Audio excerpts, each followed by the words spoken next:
السلام علیکم۔ Daily girl Urdu میں خوش آمدید۔ UAE، پاکستان اور دنیا بھر کے ممالک کی تازہ ترین خبروں کے لیے ہمارے چینل کو سبسکرائب کریں۔ متحدہ عرب امارات میں اب اپنے امپلائر سے کسی بھی طرح کی NOC حاصل کیے بغیر ڈرائیونگ کلاسز لینا آسان۔ گزشتہ ہفتے اس قانون کا اعلان ہوا جس سے سب کے لیے، خاص طور پر کم آمدنی والے افراد کے لیے، ملک میں ملازمت کے مواقع بڑھانا اور گاڑی سیکھنا آسان بن گیا ہے۔ اس سے قبل صرف 67 منتخب شعبوں کے لوگوں کو NOC حاصل کیے بغیر ڈرائیونگ کلاسز کے لیے فائل کھولنے کی اجازت تھی۔ کم آمدنی والے گروپس ورکرز جیسے ویٹر، گھریلو ملازمین، شاپ کیپر اور بلو کالر کارکنان وغیرہ، انہیں اپنے امپلائر سے اجازت حاصل کیے بغیر ڈرائیونگ فائل کھلوانے کی اجازت نہیں تھی۔ اب نئے اصول نے سب کے لیے یکساں مواقع یقینی بنائے ہیں۔ پاکستان وطن واپسی کا سب سے بڑا مشن مکمل کر لیا گیا۔ دبئی میں پاکستانی قونصل خانے کے قونصل جنرل احمد امجد علی نے کہا کہ کووڈ-19 کے آغاز کے بعد سے اب تک 90% پھنسے ہوئے پاکستانی شہری متحدہ عرب امارات سے وطن واپس آئے ہیں۔ انہوں نے مزید کہا کہ ایئر لائنز 28 جون سے امارات اور پاکستان کے درمیان باقاعدہ پروازیں چلائیں گی۔ کووڈ-19 اقدامات کی خلاف ورزی پر جرمانے کی تازہ ترین فہرست جاری۔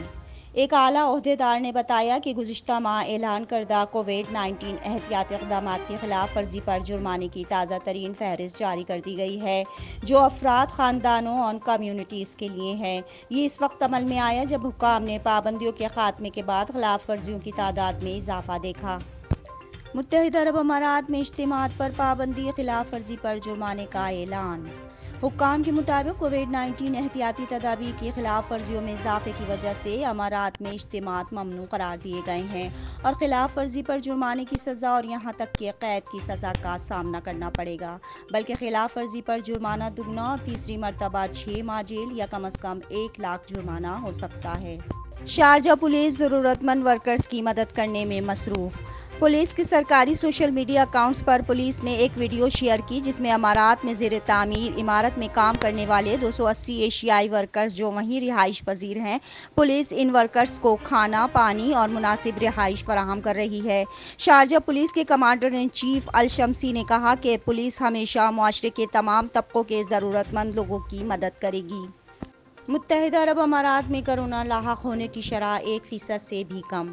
اماراتی نیوز ایجنسی کے مطابق وزارت صحت نے کہا کہ گزشتہ 14 دن کے اعداد و شمار کے مطابق ملک میں کرونا کے پھیلاؤ میں خاطر خواہ کمی ہوئی ہے اور روزانہ کی بنیاد پر مریضوں کی تصدیق کی شرح 25% رہ گئی ہے، جبکہ کرونا سے ہلاک ہونے کی شرح 0.1 ہو گئی ہے۔ ابوظہبی میں جم، بلیئرڈس سینٹرز، یوگا جوائنٹس کو دوبارہ کھولنے کا فیصلہ۔ ابوظہبی میڈیا آفس کے مطابق 1 جولائی سے کھیل کی سرگرمیوں جیسے سینٹرز 24 گھنٹے کام کر سکتے ہیں، بشرطے کہ سرپرست اور عملہ کووڈ-19 احتیاطی تدابیر پر عمل پیرا ہوں، جن میں تھرمل چیک اپ سے گزرنا، ماسک اور دستانے پہننا، بار بار تبدیل کرنا اور کم از کم 2 میٹر جسمانی فاصلہ رکھنا شامل ہے۔ ابوظہبی میں علاقوں کو خوبصورت بنانے کی کوششوں میں اضافہ۔ ابوظہبی کی بلدیہ کے ایک بیان کے مطابق ہفتے کے روز عربین گلف کے سینٹرل آئلینڈ کو خوبصورت بنانے کے لیے 484 کھجور اور پھولوں کے درخت لگائے گئے۔ ان اقدامات کا نفاذ ابوظہبی حکومت کی مسلسل کوششوں کے فریم ورک کے اندر آتا ہے، جس کا مقصد شہر اور اس کے آس پاس کے علاقوں کو خوبصورت بنانا ہے۔ پاکستان میں قومی ایئر لائن کے 141 پائلٹس کے لائسنس مشتبہ قرار۔ ایئر لائن نے غیر ملکی مشنوں اور عالمی ریگولیٹری اور حفاظتی اداروں کو خط کے ذریعے یقین دہانی کرائی ہے کہ انہوں نے غیر قانونی ذرائع سے لائسنس حاصل کرنے کے شبے میں 141 پائلٹس کو گراؤنڈ کر دیا ہے۔ کویت میں خودکشی کی شرح میں اضافہ۔ کویت میں کرونا وائرس کے پھیلاؤ کو روکنے کے لیے عائد اقدامات سے ملک میں خودکشی کے کیسز میں اضافہ ہوا ہے۔ باخبر ذرائع کے مطابق فروری کے آخر سے کویت میں خودکشی کے 40 کیسز جبکہ 15 ناکام کوششیں ریکارڈ کی گئی ہیں، جن میں اکثریت ایشیائی تارکین وطن کی ہے جنہیں معاشی حالات کی وجہ سے پریشانیوں کا سامنا کرنا پڑا۔ فجیرہ بیچ کھولنے کی تاریخ کا اعلان۔ فجیرہ میں بیچ اور پارکس 29 جولائی کو سخت فاصلاتی اقدامات کے ساتھ دوبارہ کھول دیے جائیں گے، جس کا اعلان اتوار کو فجیرہ بلدیہ نے کیا۔